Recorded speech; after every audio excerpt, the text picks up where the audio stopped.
তবে কি বিজেপি ছেড়ে তৃণমূলে হিরণ? জল্পনা তুঙ্গে। তবে কি এবার বিজেপি ছেড়ে তৃণমূলে যোগদান করছেন হিরণ?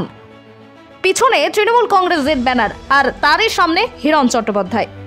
যদিও হিরণ চট্টোপাধ্যায়কে নিয়ে জলঘোলা কম হয়নি। কদিন আগে বেশ কিছু বিতর্কিত মন্তব্যকে ঘিরে জলঘোলা হয়েছে, রাজ্য রাজনীতিতে চড়াই উতরাই এসেছে এবং হিরণ চট্টোপাধ্যায় বরাবরই তিনি কিন্তু বিতর্কে থাকেন এবং সেই বিতর্ক শেষ হতে না হতে, সেই বিতর্কের রেস না টানতে টানতেই ফের নয়া বিতর্ক। এবার তৃণমূল কংগ্রেসের ব্যানারের সামনে হিরণ চট্টোপাধ্যায়কে দেখা যাচ্ছে।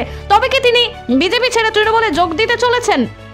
এমনটাই কি শোনা যাচ্ছে, এমনটাই কি হতে চলেছে? যদিও এ বিষয়ে এখনো পর্যন্ত সঠিকভাবে কোনো তথ্য আমাদের কাছে নেই, তবে যে ছবি প্রকাশ হয়েছে তৃণমূল কংগ্রেসের ব্যানার আর তার সামনে হিরণ চট্টোপাধ্যায়, আর যে ছবিকে ঘিরে কার্যত জল্পনা তুঙ্গে। সামনেই পঞ্চায়েত নির্বাচন, তবে কি তার আগেই দল বদলে ফেলতে চলেছেন হিরণ চট্টোপাধ্যায়? আগাম কিছু জানতে পেরে কি দল বদল করতে চলেছেন? যদিও সেই বিষয়ে বিস্তারিত কোনো তথ্য আমাদের কাছে নেই। শুধু যে ছবি আমাদের কাছে এসে পৌঁছেছে, পিছনে তৃণমূল কংগ্রেসের ব্যানার আর তারই সামনে হিরণ চট্টোপাধ্যায়। বঙ্গ রাজনীতিতে এই ছবিকে ঘিরেই জল্পনা তুঙ্গে।